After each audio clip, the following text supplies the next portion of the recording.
I knew that if I could basically get really good stories on the website, I could drive people to it.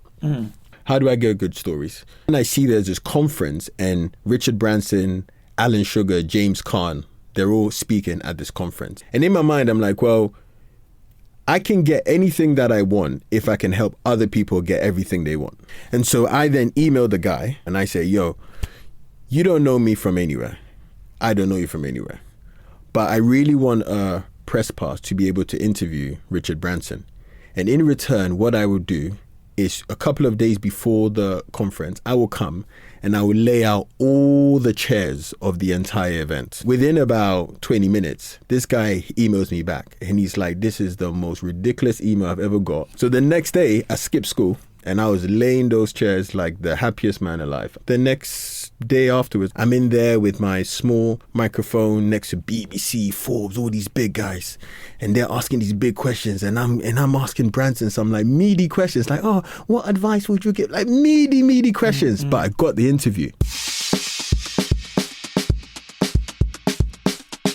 It's a pleasure to have you on the podcast, man. Like the work you do, super like mind-blowing.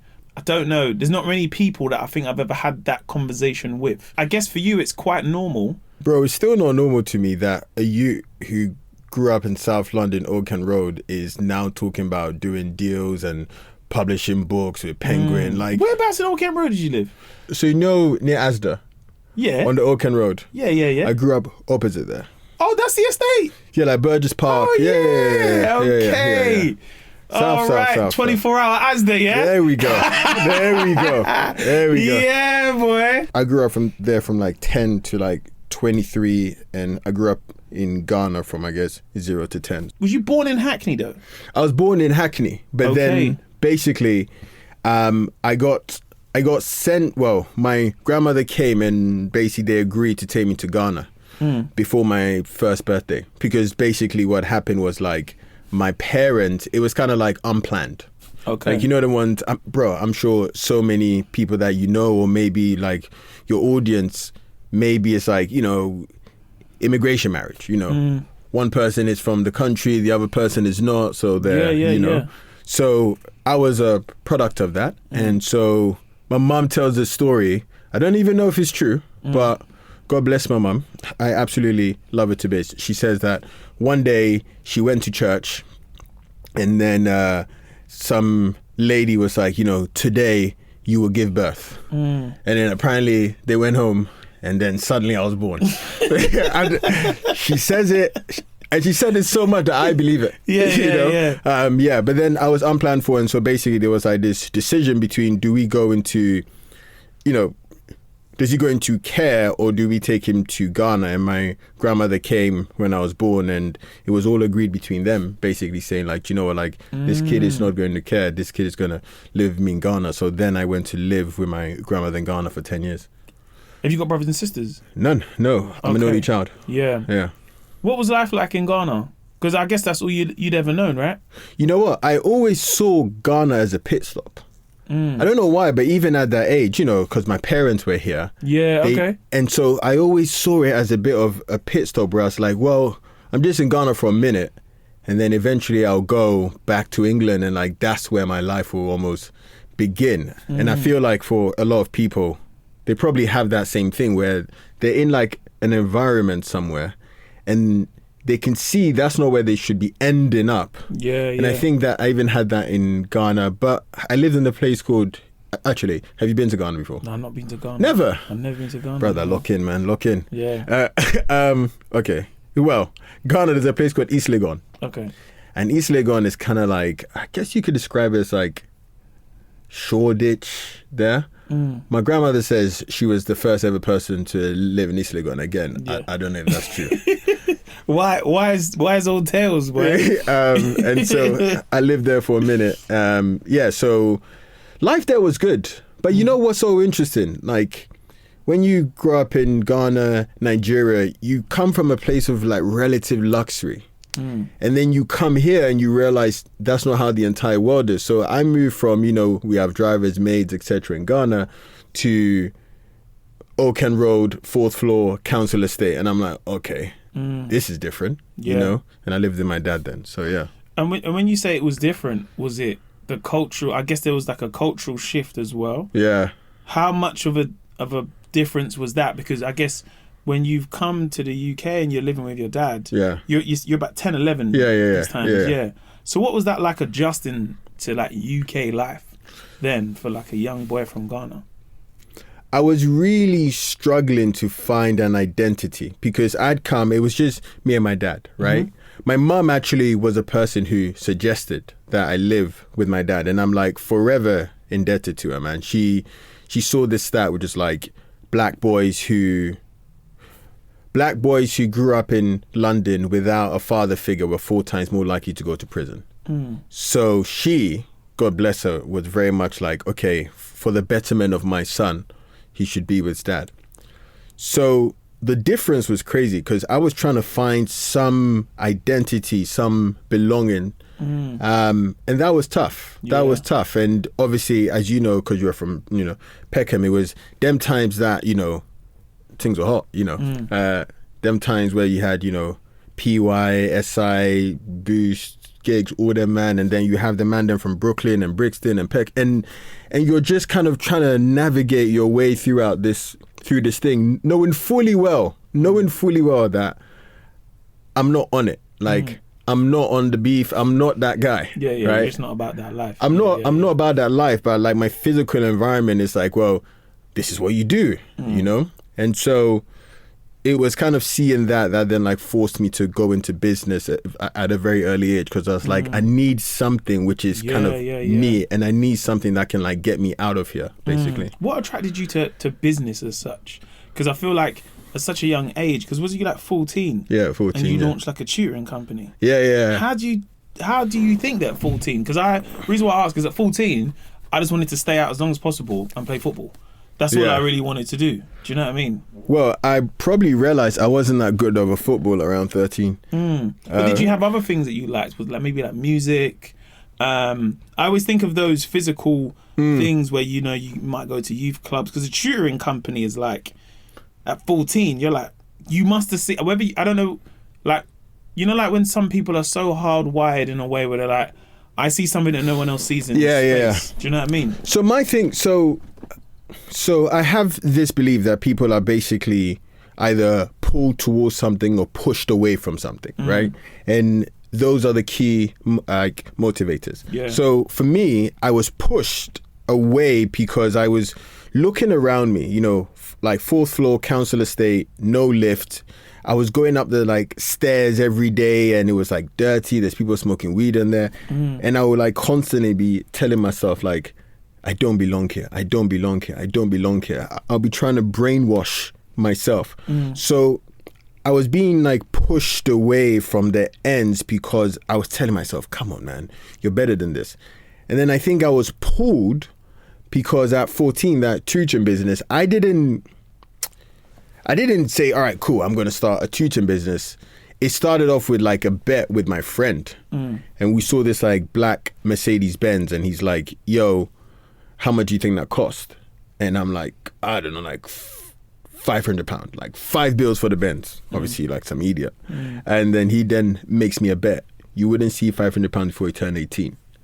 But it wasn't like a mad bet. It wasn't like he was saying, I don't believe in you. If anything, was the opposite. He was saying, I do believe in you. And now are you going to rise to the challenge? And so then I went online, and I don't know if you remember, but like, early on the internet, if you're searching like how to make money, you just see scams, frauds, courses like 10 grand courses. And they're like, bro, I don't have the 10 grand. That's why I'm here, But then I saw this quote, which is like, work with what you know. And I was like, on that day, I'd done a tutoring exam.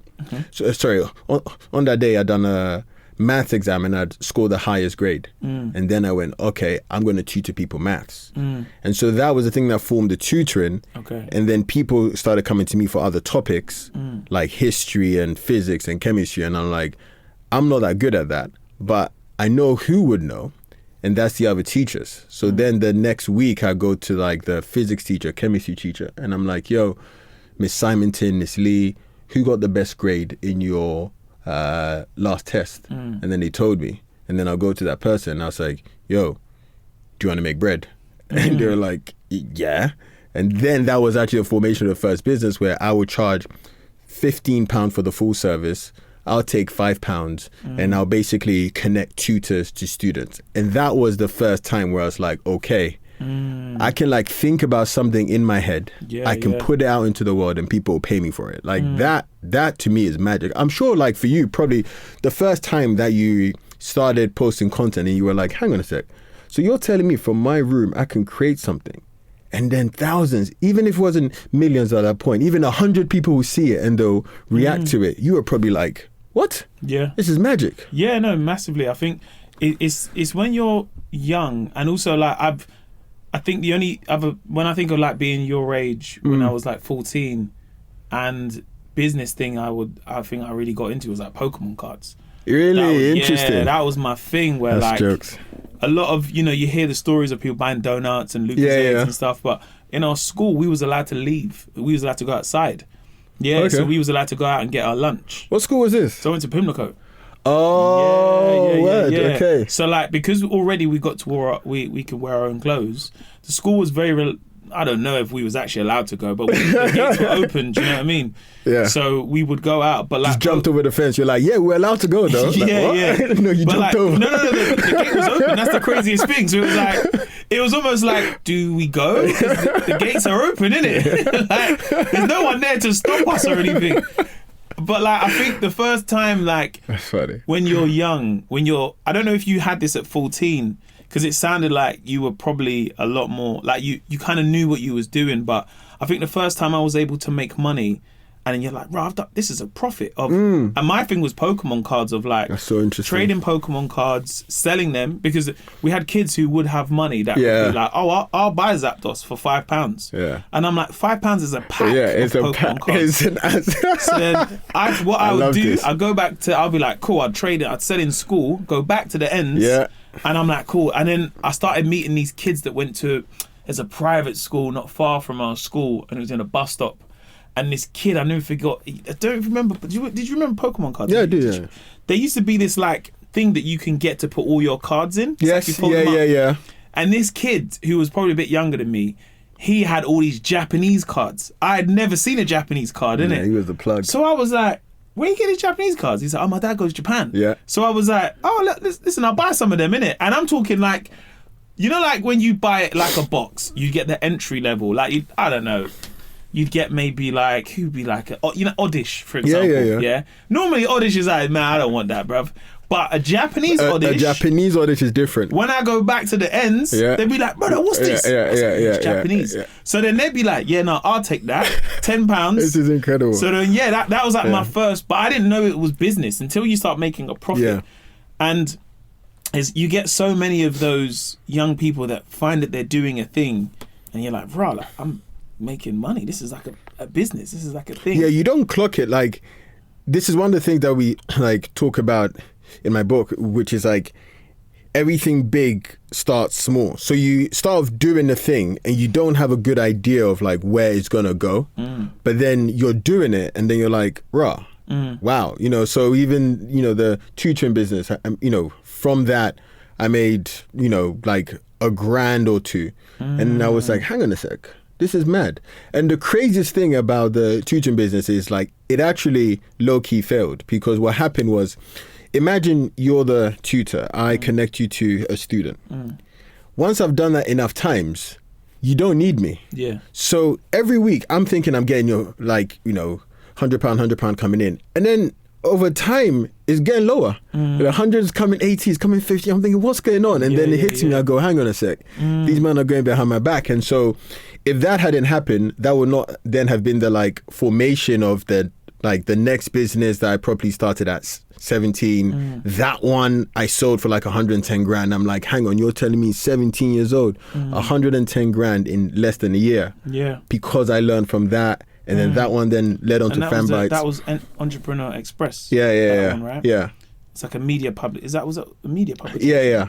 So that one was again like, so you know how, again, in the moment, there's certain things that you do and you just go, oh, well, to me, it's so normal. That was a very good story in Entrepreneur Express. Like, I had been fortunate enough to get a scholarship to a sixth form, Christ Hospital. And I'm not sure if you've heard of Christ Hospital. They have these like 16th century gowns. It's like Hogwarts, but on Earth. Is it in Brighton? It's closer, yes, in West Sussex. Yeah. So you've seen it, yeah. They have their own train station. That's how you know they're gone. Really? Yeah. Christ Hospital Station. Yeah. That's one of like the top. Yeah. Like it's like just in. Is it a secondary school and then goes into a sixth form? Both. Yeah. Yeah, it's like one of the top schools in the country. Like yes. So I got that. And the crazy thing is, I had come from a school, City of London Academy. I'd come from a school where I was the intelligent one. And then I went to CH, Christ Hospital, and I was like, yeah, these men are different level. Like, these are playing on the next level. So then I had to face this identity crisis as to, like, who am I if I'm not the smart one? Yeah. And I knew I was, the prior tutoring business had done okay. So then I said, all right, I'm going to start a different business, and I'm going to start like a magazine business, because I loved magazines, I loved media. So it was an online magazine, and like through that I had this crazy story. I don't think I've said this recently, but it's definitely in the book about meeting Richard Branson. About how I actually got to meet him was basically like, I knew that if I could basically get really good stories on the website, I could drive people to it. So I'm like, okay, cool. How do I get good stories? And obviously, I'm a little man. I'm like 17, like who's paying attention to me? But then I see there's this conference, and Richard Branson, Alan Sugar, James Caan, they're all speaking at this conference in the O2. And I'm like, okay, how can I get there? How can I get there? And in my mind, I'm like, well, I can get anything that I want if I can help other people get everything they want. That to me is like a business principle in my entire life and my personal life. And so I then emailed the guy, the conference organizer. I find his email and I say, yo, you don't know me from anywhere. I don't know you from anywhere. But I really want a press pass to be able to interview Richard Branson. And in return, what I will do is a couple of days before the conference, I will come and I will lay out all the chairs of the entire event so that you don't have to pay anyone and you make more profit that way. And then within about 20 minutes, this guy emails me back and he's like, this is the most ridiculous email I've ever got. But sure, let's do it. So the next day I skipped school and then I went. And we're talking Christchurch? Yeah. Okay. I skipped and then I came from Christ Hospital to the O2 and I was laying those chairs like the happiest man alive. I put that chair down because I was like, yeah, I'm going to interview Branson. And then true to form, the next day afterwards or 2 days afterwards, I'm in there with my small microphone next to BBC, Forbes, all these big guys, and they're asking these big questions, and I'm asking Branson some like meaty questions, like, oh, what advice would you give? Like meaty questions. But I got the interview. And then I put that interview on my site and I drove traffic to it. And I was just like, rah, that is again crazy. And like in there is a cheat code, which is like, because I was young, not even because I was young, because I was naive. You know, like in the book, there's a chapter we call like, naivety is your superpower. Because I was naive, because I was like, oh, I want to meet Branson. How do I do that? I'm just going to lay out the chairs for the person and then hopefully he will let me meet Branson. Because I was so naive was the reason why it worked. And I think like as you get older, sometimes what happens is you lose that kind of naivety, that kind of like first principles thinking. What's the worst that could happen? What's the easiest way to get this thing? I don't really care what they'll think of me. You lose that as you get older and that's a shame. And I really encourage people to almost say, all right, how would a kid do this? Because if you think how a kid will get to that end goal, often you'll find that you could just do the same thing as well. Yeah. It's so interesting how you're able to, I feel like the way you navigate at such a young age to find your way into places where you can get knowledge or you can find funds. How did that come? Did anyone teach you that? Because I guess at like an age of 14 or like 17 or just know like, I just think like what takes someone, let me message this person to lay out the chairs. Do you know what I mean? To get the interview. Because I guess like now I think with social media, it makes it easier than ever to, you know, find out information. Or, you know, like, I can just DM this person. And they might reply, they might not. But also just know that you've gone to a different level to get that interview. Does that make sense? I don't know, Mo, man. I think I always, even like growing up and even now, man, I have so many moments of like self-doubt. I have so many moments of self-doubt.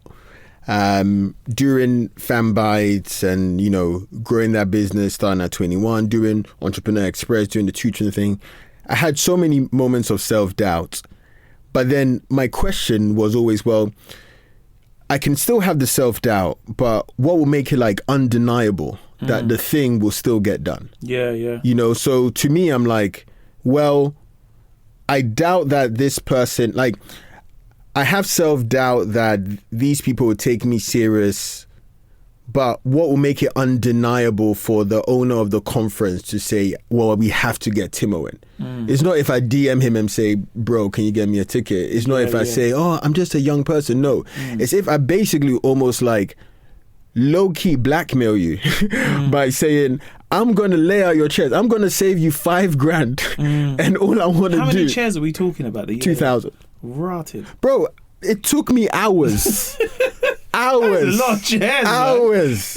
And I'm laying them. But I'm happy because I'm thinking this is my moment, you know? And I think for so many people, like when you have your moment, grab it. Yeah. Grab it. I'm sure, again, you're living testament of this. Like there's so many moments in your career, in your life where you've been like, this is a moment, grab it with everything that you have and just ride the wave, you know? And I think that's what I've done, even while still like really struggling with a lot of, you know, feeling of, is it going to work? I'm not sure.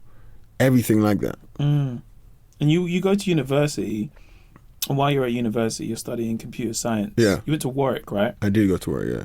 So now you're at university. I feel like you're also at university where you've kind of made something of yourself to a degree, because, you know, if you're 17 and you're selling a company for 110 grand, that's a lot different for anyone starting university. It's like, oh my God, I'm going to have all this debt. Yeah. Like, so. Well, we haven't said how much of that 110 grand I wasted. So that's what I wanted to ask you. Like, when you get 110 grand at 17, I'm just thinking when I was 17, bro, I'm trying to go. First place I would probably go at 17 is JD Sports, Foot Locker. Do you know what I mean? You want to buy all the tracksuits and stuff you want to get. Yeah. As well as even university, bro. When I was at uni and that student loan came in, I said, yo, let's run it. You're not thinking of like, I need to buy books and everything else, because it's the first time being a young person and seeing that money in your account. Bread, So that's why I go back to like you being at university at this stage, where you kind of made something of yourself. Yeah. You've had a bit of money at this point. You know, whether you had all of the money or some of it or spent it. How was university for you? Because it almost feels like I kind of sit here and I'm like, I don't feel like you needed to go at this point. Do you know what I mean? Yeah, but you forget I had gone in. Yeah. Fair enough. You forget, my friend. But I had Ghanaian parents, bro. And so, but even the thing, right? So to put a pin on that story of Entrepreneur Express, like when that company, I got approached by an American company to buy it. They're called Horizon Media. Now they're a massive agency, but beforehand they were just buying sites, right? And so I ended up selling that business. And I remember even like the crazy story of like just me getting an email from them and them saying, oh my God, this is great, can we buy? And I'm just like, what do you mean buy? Did you think it was a scam? Bro, I thought it was a scam. Yeah. Because basically the guy emails me and then says, can you send over your stats? So I'm like, oh, okay, cool. Let's talk about a partnership. And then we get on Skype and I remember he's like, yeah, we've looked at your stats. I don't really think we should partner. How about we buy you? And I remember thinking, yeah, you know, that sounds interesting. Are you 17 still? I'm 17. But in my mind, I'm like, you know, I'm trying to be all confident. Yeah, man. You know, that sounds very interesting. Yeah. Let me talk to my team, bro. There's no team, it's me. Yeah. Like, like, let me talk to my team about this. Yeah, but in my mind, I'm like, oh my god. And then after a few weeks, the transaction, he gives 70 grand first, and then in 6 months, 40 grand. So in all, 110. But bro, the real thing is, I let my ego get in the way. In what sense? Because if you think about it, I'm a guy who grew up in South London. I built this company at 17. In less than a year, 11 months, someone offered me 110 grand. So now my ego is like, anything I touch turns to gold. So then what ended up happening is I ended up wasting the money on like these business ventures that I thought would just be good just because. What were some of the business ventures? All right, well, first of all, I spent 40 grand. I wasted 40 grand on spread betting. Basically just investing because I thought, yeah, bro, I've got the magic touch. No. I spent 30 grand on building a website for dentists, which was basically like a lead gen site for dentists, which was just like a terrible business. So I spent so much time basically like building stuff, which basically didn't work. So going into uni, I had two main motivations. One was I have now proven to myself that I'm the sort of person who can do these things. And I think that's so important. Like the first hit that you get, that's more important than like who you are now, because it builds an identity as like the sort of person who can make things happen. And so for me in 14, 17, I'm just like, okay, all right, Timo, you can do a thing. Okay, cool. What did your parents think of you making this money at such a young age? Because they're very much like, it's your money, do what you want. No. Because I had parents. I got friends who had and their parents, when they got their student loan, their parents are like, we got our student loan. This is for us. So I wanted to go shopping and my friend was like, yeah, I gotta go home, bro. My mum needs this money. So my dad, who I lived with, he didn't quite understand what I did. My mum didn't really know because I didn't live with her. It's actually only after the sale of Fanbytes and you got the headlines and everything else, it was only then that she understood, but even I guess doing business, but my dad didn't really understand. I remember when we sold Entrepreneur Express and I come in and at first he thought I was doing like, you know, something shady online. I don't know if he thought I was like selling drugs online or something. I don't really know. But I think they just thought that I was doing something interesting online and over time maybe something will happen. Did you ever tell them about the amounts of money? My dad, I did. Yeah. My dad, I did. But again, it's almost like it doesn't register because in African households, as you know, it's like the parent is the breadwinner. Yeah. And so like you had low key what was happening was this weird dichotomy where like the child was low key now becoming, and that was interesting. But probably the biggest thing my dad actually did was he did have an influence in Fanbytes, but in kind of a sad way. Unfortunately, he passed away when I was 21. And it was actually quite, I don't know what it was. It was actually quite terrifying because like I had found him passed away in his room. But then 3 days before, he had come back from Ghana. And I think we'd had an article in like the Daily Mail or something. And then he somehow had been sent it. And then I remember he sat me down in his room and he said, you know, Timo, I'm so proud of you. I don't understand what you're really doing, but I'm so proud of you. And I hope you just keep going. And for an African parent to say that, as we know, sometimes it can be it's almost like they're too proud to say they're proud of you. And then 3 days afterwards, he passes away because of a second stroke. Okay. And I remember something really, even now that I think about it, I kind of get a bit choked up, which is, I remember when he passed away, I called my auntie, so his sister, and I didn't cry. I called my mum, and I didn't cry, I just said, hey, this happened. And then I called my co-founder at that time, Ambrose. And I was like, and then I started crying. And the reason why was a few years before, Ambrose's dad had also passed away. So what you had was, and Ambrose was also from Ghana. So what you had was these two Ghanaian kids who were very early in building a business, whose dads had both passed away. And there was just this internal knowing between us, which is like, okay, now we have to make this work. Like, this is no child's play anymore. This has to make it work because we told our parents, or we owe it to them to make it work. And that was very powerful. And I'm not saying, now everyone needs to go through such a traumatic experience, but I think that was such a forcing function for us, that in times where things were really difficult in business, we just like pushed through. That must be so traumatic also at a time where it feels like you're saying you're riding this wave, do you know what I mean? And also to have like your dad who kind of knows what's going on but doesn't know, but I guess is willing to support you. And was you living with your dad at this time as well? So it was just us two. Yeah. I can't imagine how traumatic it must have been, but also I can't put into words how must have fired you up, bro. Do you know what I mean? Because then you're just like, all right, cool, I'm gonna take this. You just have to make it work now. Do you know what I mean? Yeah. If you are you're the only child. Yeah. And also you're probably like at a point where you're like, I'm making a lot of money here, and as any goal as a child, you want to retire your parents. Yeah. Do you know what I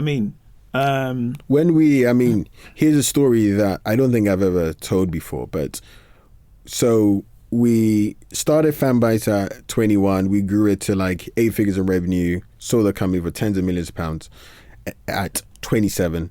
And I remember on the day we sold the company, the 5th of May, I remember going to the cemetery and just crying for like 2 hours. I was just crying.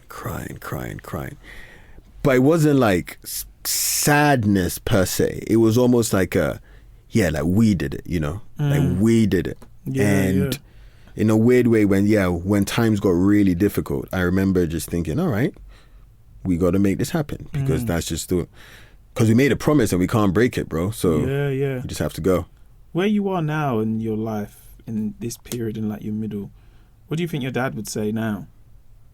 I think if my dad was around, he'd actually say something very similar to my mum, who is around now, which is that I always knew it would happen. I just didn't know when. Yeah. Because I've had like a few random things, and I think this is the case for everyone. Like, you've maybe had a few people who have believed in you, and their belief in you has really been the difference. For me, it was my dad, it was my mum, but it was like my English teacher. I remember I had an English teacher, Miss Shabaki. Yeah. I remember I was like 15 and I had won a few prizes in English, and she took me to the side and she said, "You're a very smart boy."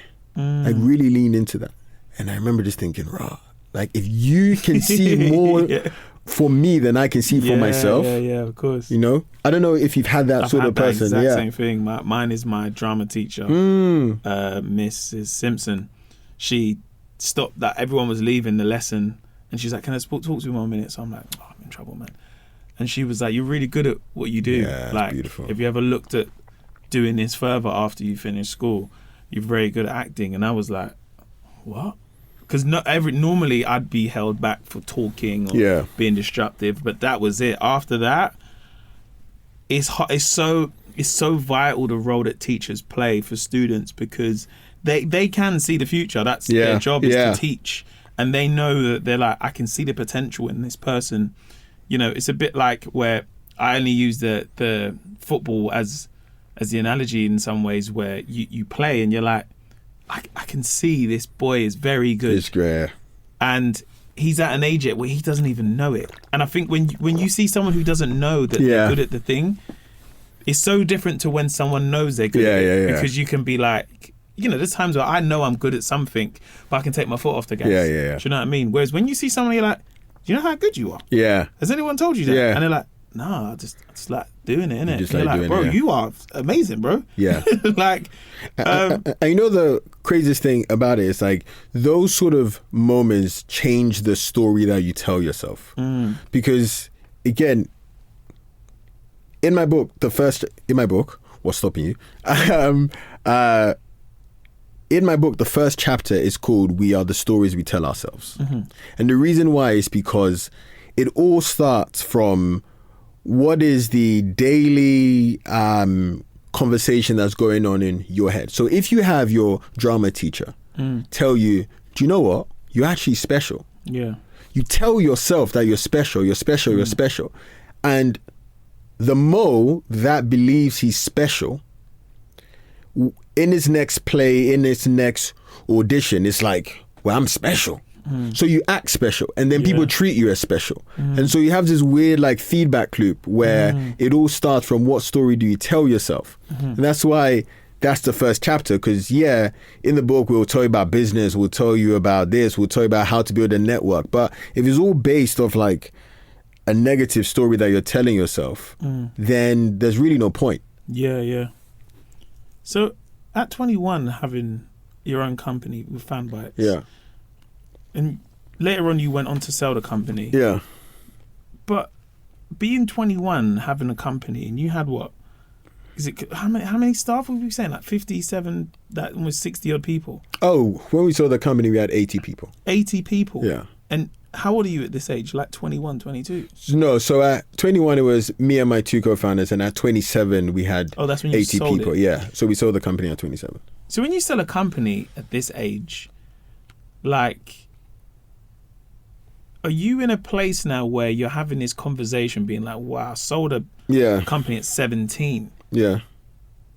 Are you in a place of business now where you're like, okay, well, built this up? And because I always look at it as like, if someone's willing to buy this, then they know the worth of it and they know what they can grow it to. Yeah.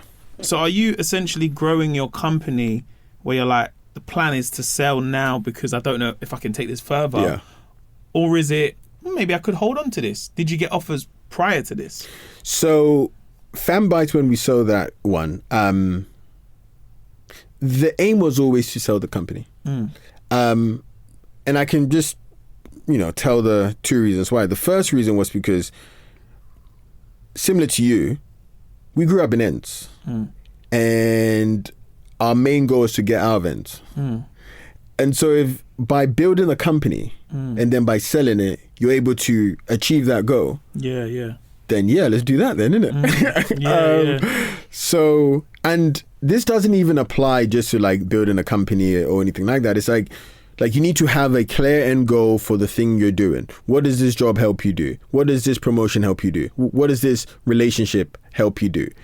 And then once you get to there, almost being like, okay, it's achieved it. And that's fine. Yeah. Because there's a thing I say, which is in business, anyone can start a business, but not everyone knows when to quit a business. Because there's a lot of people who are doing businesses and projects where they're like, I don't really want to do this. Yeah. But their self-identity and their ego is so wrapped in it that they're like, I still got to do it.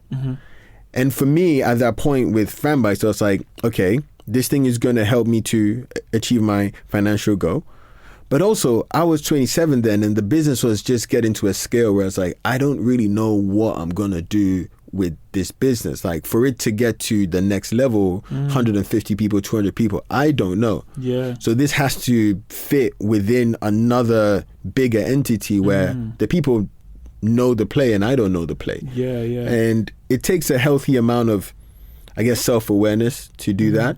Is that also advice from other people, like mentors that you have, to tell you this stuff? Because I guess with a lot of people where you can create the business from the ground up and it's like, I put my all into this. I remember when we went from this office to that office. And so many offices. There's so much emotion that goes into it. And I guess what I'm asking you is that the emotion in the business is such a fine juggling. Do you know what I mean? Of like, but I'm emotionally attached to it, but there's this business thing. I want to sell it, but maybe they might just run the company into the ground. And if they got all these staff, they might not have jobs. Like, how do you balance that, man?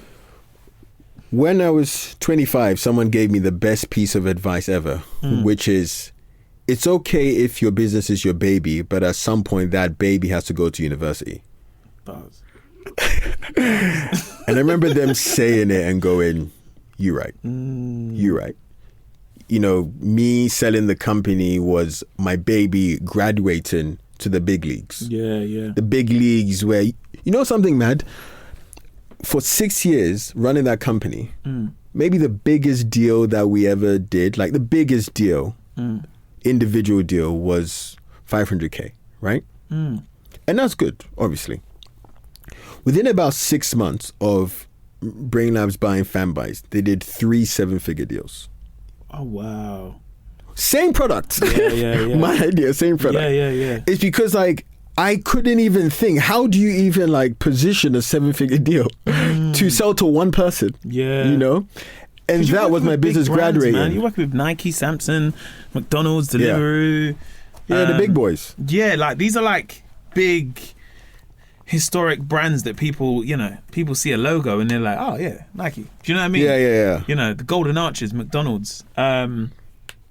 So when you've got a company like that and you sell it, because you kind of describe yourself as almost like a minimalist millionaire in some ways. I don't describe myself as that. The press describe me as that. Yeah. Why do you think they do that? Because I'm not flashy. Is that a choice not to be flashy, or is that more of a because I feel like when you've come today, you look good. Do you know what I'm saying? I know where that T-shirt's from. You know what I'm saying, bro? Shout, beep. No brand sponsoring this. But is that a choice? Because I feel like when we grew up in the environment that we grew up in, there is the choice to, I wanna look at this side of the shop. I want to go up to that level where I don't really get to go there. Because at such a young age, and it's not to say your age mates are, you got to be wearing tracksuits and everything else, but you're in a place of business where you're a young person, and I feel like places of business, look towards young people. And if you're doing something that they're like, right, how's this man is 27, how is he doing this? Because I can imagine what doing this, Spencer. How's he doing this? Outrageous. Please tell me. And they must just want to sit with you. But also, you also have a level of coolness as a young person, that there's people that are your peers, but also people that are older than you, and they sit and they go I want to attach myself to this person because he's very cool, and he's done something that I didn't do at this age. Yeah. But also, they then bring you game of yeah, man, we got to go here for lunch, and we got to go this place, and you go there. Right, how do you know about this place? Yeah, funny. What's this wine, bro? This is some nice wine, bro. Start smelling the wine. Yeah. So start smelling the wine. So why do you think that they describe you as that? I think there is a image that some people portray, or for a while, an image that is portrayed of people who've done well for themselves. And because that has been going on for decades about the flashiness and the boats and the yachts and the cars, that is your first version. But I'd say every single one of my friends, if not, probably not every single one, because I have a few of the Arab friends who are just flamboyant to the core, but most of them, they've understood the work that it took to get there, and so they make it about the work and about just almost being humble in the work that they are doing and realizing that there's always more. I'm sure again with you, you reach a goal, be very happy about the goal, of course, enjoy the goal, celebrate, ball out, do everything, but then realize there's always more to be done. So even now, with a lot of the social media content that I personally put out, I'm trying to speak to the 21-year-old version of me. Yeah. And that 21-year-old version of me didn't respond to, look at my sick car, look at my this, They didn't respond to that. Because I guess that's another route now with social media, where people want to see what you do and what you're doing and stuff. And that is another route that you could go down, because I feel like it's the magpie thing, the shiny thing. Do you know what I mean? Yeah. Because also there's a whole... Sorry, go on. No, because I seen a video of you where you was outside and someone kind of cycle past, and you told him to pitch the company what he does, and you would invest in it. Yeah, we gave him 10 grand.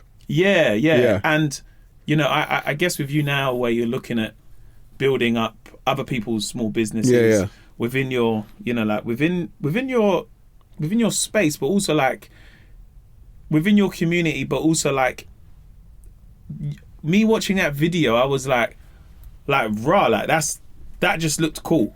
Yeah, you know yeah. It wasn't, most of the time if I ever see those things, it's Shark Tank and you've got someone like their dreams and their hopes, and you're like a pile of cash there, and you're like, nah, I want 50%. And I sit there like, right, but tell me the facts and figures, how much you're gonna make? And I'm like, rotted. I feel nervous for this person, but then also I'm like, but don't give him 50%. Yeah. But like, I feel like you're using social media for what you do so well. Where you can get a young audience, and they're like, oh, this is seeing business cool. It doesn't. It's not. And I don't know if you've got approached by shows like Dragon's Den, but I think sometimes for the people that don't know business, we see that and we're like, right, is this what it is? Yeah, is it what it is? Is we obvious? So how are you using like social media as your tool to not just, whether it's invest in business, but also be a part of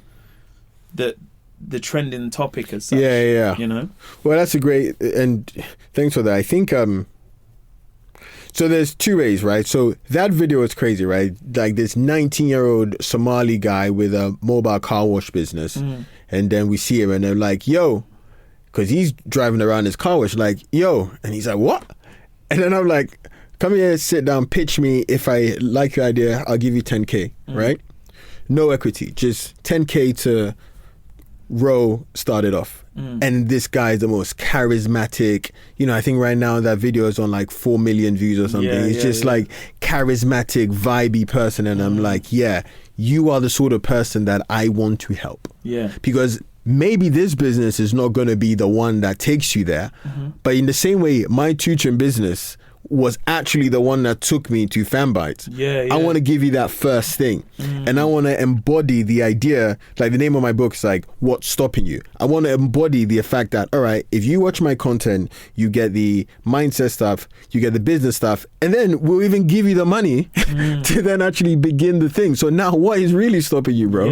You know, and so that's something that I've really been very intentional about, the social stuff. And that's also why I haven't gone with the whole flashy thing, because if I post up a story and like 20,000 people see it, and I'll be like, yeah, so basically here I am picking up my Ferrari and that's not gonna really resonate with that 21, 25-year-old version of me. But if I'm like, yo, so here's a cool business idea, and I think here's how you get customers, and really it'll probably cost you this amount, but you could do it for cheaper. So yeah, there you go. If you want to do it, do it. If you don't, cool, sweet, right?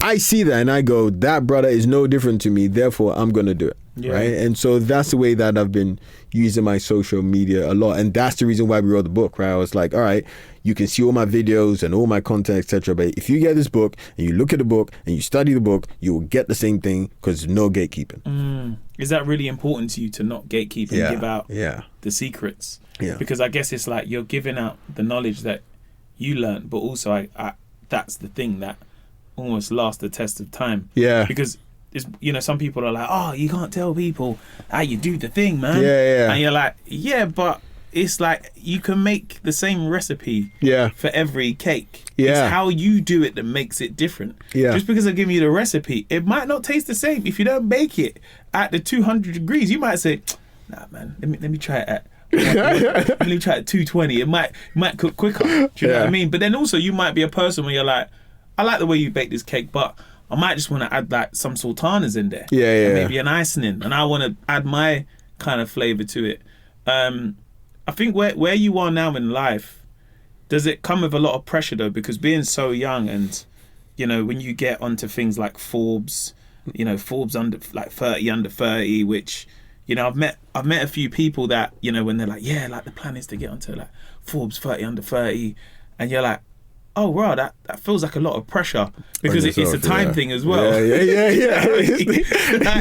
It's like, please let me grow slower. You're getting 31 and you're like, sorry, bro, you missed it by a year, bro.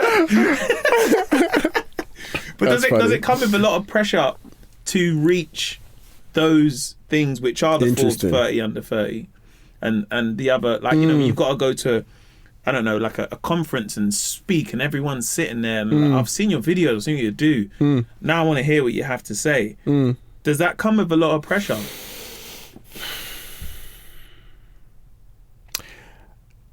So I think the conventional answer is yes, it comes with pressure, but it doesn't. Because to me, I always picture the version of, you know, there's this whole idea of you are either in the gap or you're in the gain, right? And the gap is basically where you want to be versus where you are now, right? And the gain is where you were versus where you are now. And I do think that maybe about 90% of the time I am constantly thinking, wow, I am so grateful to be in this particular life that I have. I'm constantly thinking about the gain of where I came from. And so to me, all of these things, like even this podcast here, right? I'm like, I watch most videos. I've been to his shows and now I get to talk to you. And I'm like, that's just so dope. You know, after this, I'll go meet some friends. We'll talk about business. I'll go to the gym. I'll go and do all these things. I'm like, man, how grateful am I to have this? And so anytime where there's a conference, you know, on my birthday, because I just turned 31, on my birthday, I was doing a talk in Armenia in front of people talking about social media. And I remember thinking to myself, I love the fact that on my birthday I'm in Armenia talking. Like, I love this. Because the alternative is I wouldn't be doing this. The alternative is I'd have lived a completely different life. Like, no, like bring on the problems, right? Bring on the challenges, right? And I think sometimes for a lot of us, and in the book there's this whole section we talk about like how to express gratitude, right? And it sounds so corny and so cliche. And bro, me, if you told me even 5 years ago, yeah, man, like show gratitude daily, I'm like, what are you talking about? Like, we got work to do, right? But expressing gratitude and saying, I'm grateful for this. So like even today, I was like, okay, I'm grateful for my mom. I'm grateful for my friends. I'm grateful for my team. I'm grateful for being healthy. I'm great. Like I was just constantly doing that. Right. So I don't feel any pressure. I just feel like every moment is almost like a stage and I get to do this. Not that I have to do this, but I get to do this. And I really wish that was a message a lot of people had. Like, you go into work, it's stressful. Maybe there's a colleague who's getting on your nerves, but like you get to work on this. You get to have an income to support your family. You get to do this. And the moment that you realize that, it becomes a game changer. I mean, for me in Fanbytes, there were so many times. Actually, let me tell you a mad story, crazy story. Fanbytes was growing very fast and we were trying to raise money from investors. And one investor had said, yeah, they're going to invest 500 grand. So I'd done the forecast, I'd planned everything. And then I remember midweek, I get a missed call from him. And in my mind, I'm thinking, okay, yeah, cool. He's asking me for my like account number, sort code. You know, I'm like, you know, confirm details because we've already agreed this, you know? So what more could he be asking? Or maybe he say, you know, haha, I sent the money earlier. I don't know, something, right? I go on the call, I call him back and I'm like, hey, what's up? And he says, Timo, sorry, I can't invest anymore. I'm like, what do you mean you can't invest anymore? And he says, well, I'm just having dinner with my friend and he told me that TikTok, because we're doing a lot of campaigns on TikTok, TikTok is a Chinese spying app. And so therefore, I don't want to support China. And so I don't want to invest. How do you deal with that? And the way I dealt with that was I just said, it's not that deep. And I feel like if I had tattoos, I would just have one mad tattoo, which would just say, it's not that deep. Yeah. That's what you said to him over the phone, yeah? No, that's what I said afterwards. Because he would not have understood what I said. I said, right, so is that what he said to her? You're like, sir, it's not that deep. I said blood clot. Oh, my bad. I'm invested. Imagine if business was like this. Yeah. But I think taking that mentality of like, it's not that deep to so many of the pressures and challenges that come, I've just found that to just be the best way to live life. So I see things, I go, it's not that deep. I'm healthy. I'm good. I've got people that love me. All right, let's roll. How do you deal with people asking for stuff? Because people know that you've earned a lot of money and, you know, you are very successful in what you do, and you have a video where you just, you know, be like, look, I want to invest in your company. Yeah. 10K. You must have a lot. I don't know what your DMs are like, but at such a young age, you know, you're on social media. Yeah. You're very, you know, it's your tool essentially in some ways. But how do you deal with people asking for stuff? Because I feel like once, you know, you could also make the decision to not be front facing. Yeah. And a lot of people that I meet who are, you know, front facing of business, and they're like, I had to make an active choice. That I wanted to put myself in this limelight. But I'm guessing it's all the things that must come with that too, of people saying, hey man, like, invest in my thing, give me $5,000 for this, and trust me, like, you know. So how do you handle a lot of that stuff? Yeah, the number of times you've heard, nah, trust me bro, 100%, this a money maker, trust me, or even better, I guarantee you make 10 I guarantee you make 10x back. You're like, what? Even I don't guarantee I'll make 10x to myself. So how will I do that? I don't know, man. It is difficult, especially when it comes to like, friends are cool, family are cool, but it's when you're never quite sure what people are actually after. I mean, I'm going to ask you the question. How do you deal with that? Because you're like visible. Yeah, I think for me, it's interesting because it's hard to make new friends, if I'm honest. Interesting. I find it quite hard to make new friends because my circle has always been quite close anyway. Yeah, tight circle. So I'm very lucky in the fact that, like, I met a friend recently and I found out that he doesn't have any friends. Like, wow. And that blew my mind because I've got a lot of friends. Like my core group of friends, there's about 15 that I could say, like, if I was like, cool, when I get married, I'm like, I don't know how many groomsmen I'm gonna have, because they're like my core. Do you know what I mean? Yeah. Or I can call them up, hey, how you been? What you up to? Like, how's things going? How are you in yourself? I could probably count 15 people on my hand. I've got other friends beyond that, but I'd probably say like a good close 15. But then when I found out this friend I know doesn't have any friends, I sat there and I was like, wow, what a privilege I am to have like a good close 15 of these people. And yeah, I guess for me, like, now I'm in the public eye. Now I'm at a place where I've closed that door now, innit? So like, I still have friends in a sense of people that I work with. And I would call them a friend, but they're also associates. It's almost like a friend / colleague. Yeah, do you know what I mean? I still ask them like, hey, how you been? Was your weekend? How's the kids? How's the family and stuff?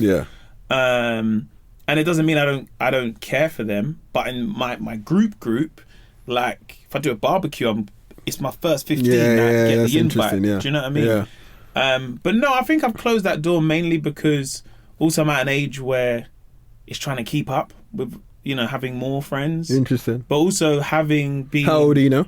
I'm 37. 37. But also... Bro, you look good for 37. I try, but cocoa butter, bruv. That's what I'm saying, bruv. But also, I've also been double-crossed. Do you see what I'm saying? Yeah. Of people that you've let in and be like, oh, like, come in, man. Interesting. Meet the man them and we'll go out for food and did it. And then you'd be like, oh, okay. Raw, like, I was willing to go above and beyond for you, to help you. And, oh, that's a shame, man. Not even for me, because it's just like, oh, but sometimes it's a good eye-opener because you're like, okay, cool. I've got to wake up and smell the coffee. The aura that might come with people seeing what they think they know what's going on my in my life, if that makes sense. Yeah. You know? So how is that for you? I mean, I think you've perfectly encapsulated. Mine is not 15, I have 7. I did this very, you know what? This is actually, again, a bit of a morbid story, but like 2 years ago, my best friend died of leukemia. Oh, sorry to hear that, man. And thank you. And I remember, going to his funeral, and just like, I don't know if you've been to like an African or a Caribbean funeral, but there's this whole thing where I guess the people shove the dirt on the coffin as it's going in. And I remember, doing that and crying. And then halfway through it, I thought, when I go, who are going to be the people who are going to be shoveling for me? And instantly I just thought about 5 people. And I said, those 5 people, I'm going to make sure that I'm always there for them. Yeah.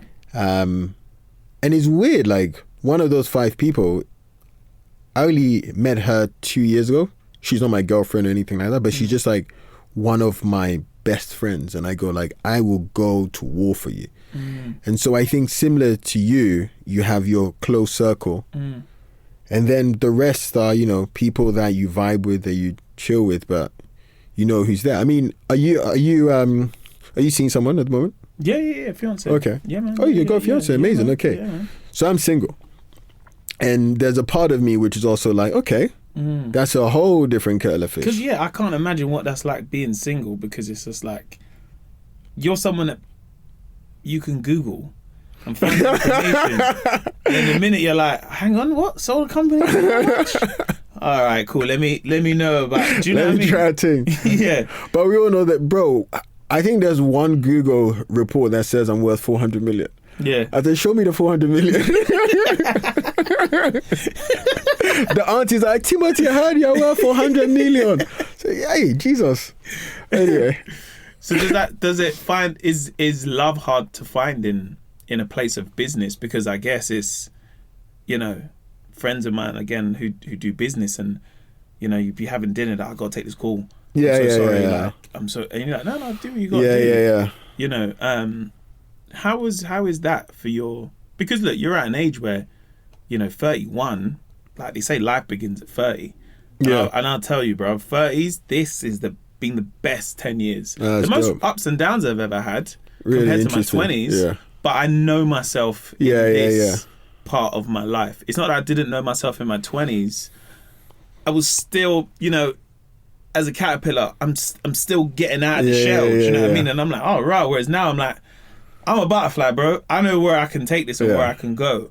But I guess it's like with any butterfly, it's like, all right, you can't go too high, That wing gets a bit strong there, Don't you find it funny that social media would make you think that if you haven't figured your life out by the time you're 28, 29, you're basically a failure? But then you get into your groove in your 30s. Yeah. And I do find that quite a crazy pattern I see. Bro, I have people DM me, 21, 25 years old, being like, oh, bro, I feel like I'm a failure. I feel like I've lost it all. I feel like there's no hope for me. I'm like, brother, you're 25. Yeah. What are we doing here? I think, you know what it is, though? I think your 20s is where you're no longer you leave that teenage period behind, where I remember still being like 17 and at like the function of like where you've got all the big adults. I'm still there with the 12-year-olds playing cards and taking their money, like playing 21, and I'm like, yeah, that's my money. Say, little man, what? It's right, don't cry, don't cry. But it's like, I think when you're 20, it's the pressures that you've had as a teenager of you've got to do this, you've got to do that, you've got to do this. I hear you. And I think it's such a finite thing at 20, because if you're 22 and you don't drive and someone drives, hey, bro, I remember that being like, raw boy, life is, I need to drive, man. Whereas you get to 30, you're just like, I really don't care about this stuff, you know? Yeah. I think, I don't know what pressure we put on people in their 20s.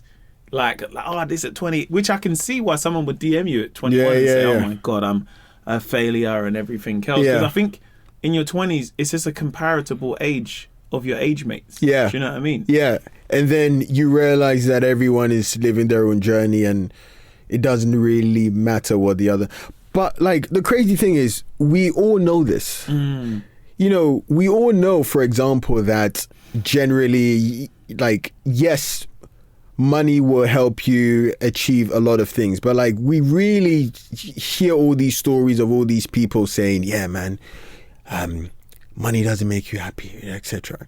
I remember seeing all these videos, yeah, like money don't make you happy, etc. I'm like, okay, for you, let me figure it out first, and then I'll tell you, you know, like, that's good for you, Jeff Bezos, but let me find out, and then I'll let you know whether it made you happy or not, right?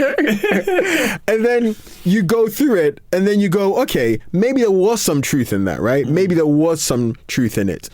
But I think as with that and societal pressure and being in your 20s, there's always a thing of, well, yes, we know what is true, but we also have to go through it so that we can say, okay, it's true for us.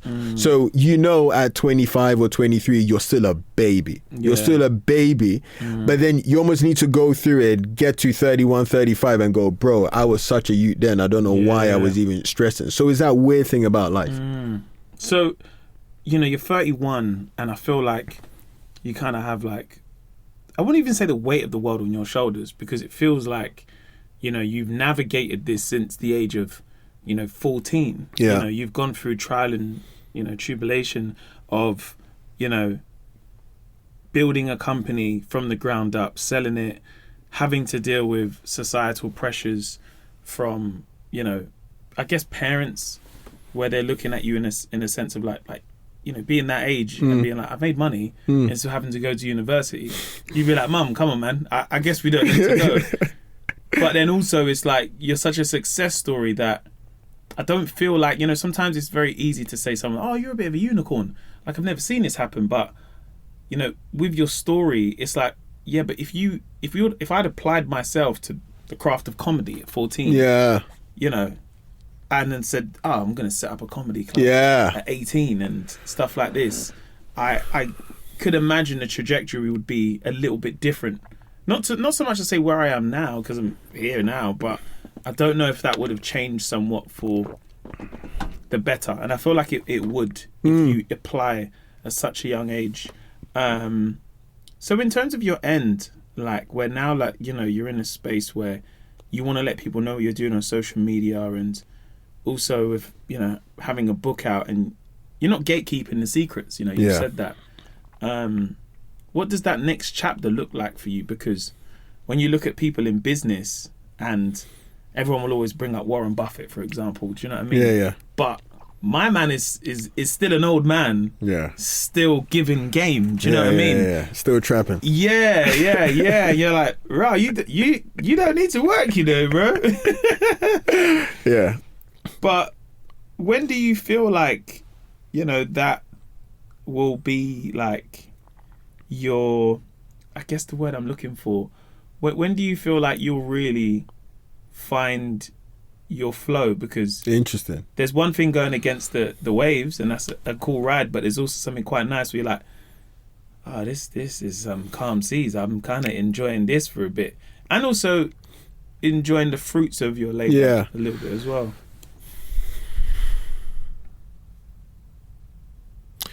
So one thing I would say is that I had a bit of a short-term view on business early on.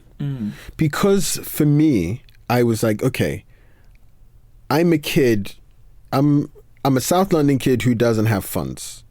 And I know that the way to change my life would be through business. I actually didn't really think about what life was like after I quote unquote made it. Like literally in my head, I was like, okay, I run it up, I get the bread, and then I die. Yeah. Like, there was no thinking afterwards, right? Yeah. And so after we, you know, sold the company at 27 and everything else, I was like, oh, okay, now what?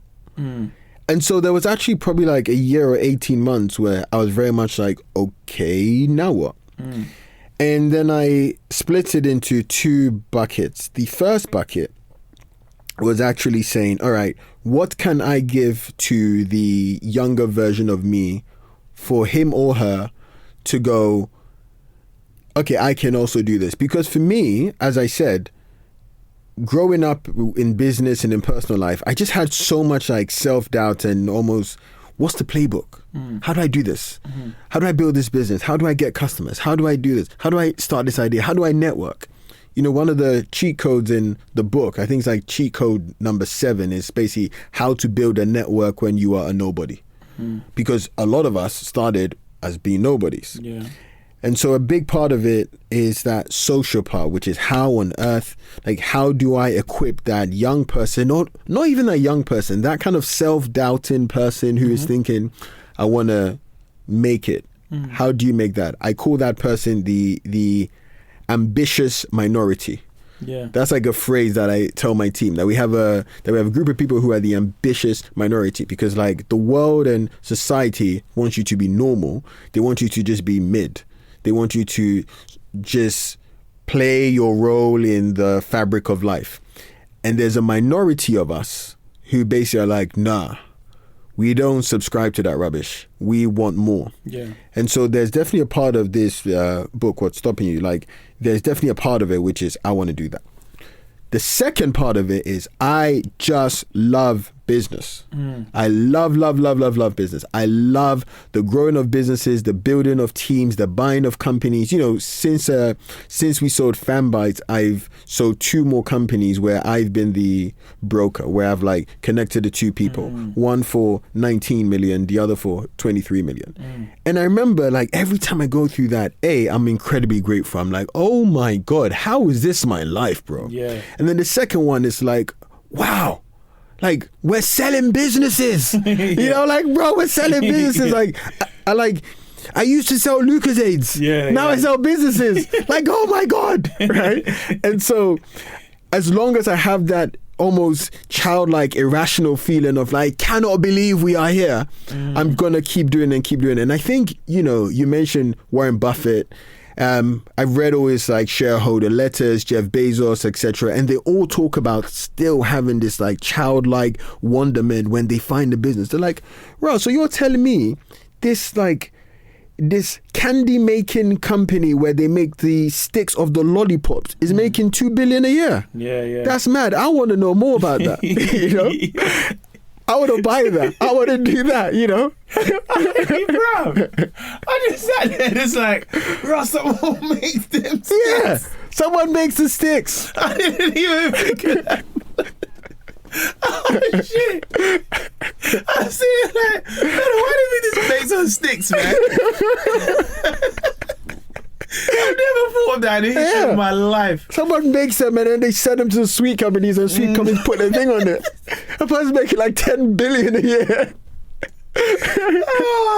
Right? And so like when you appreciate that and you go, raw, like what a world we live in, how can you not want to partake in it? How can you not want to be like an active participant in it? And so you have that section, and then you have the giving back section through the content, through the books and that sort of thing. And like that's what really drives me now. Bro, it's been such a pleasure to have you on the pod. I feel like I could speak to you for hours, bruv.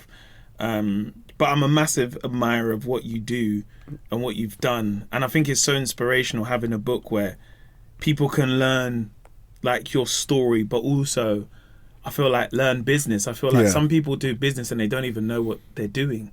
You know what I mean? And I feel like that's so important, where people will read this book and be like, oh my God, that's what I do. I just thought I was doing a thing of having my old clothes and getting things clothes and taking to the boot sale and making a bit of money, and then getting that money, and then I don't know whether it's styling or making clothes, and you're like, yeah, that's a business.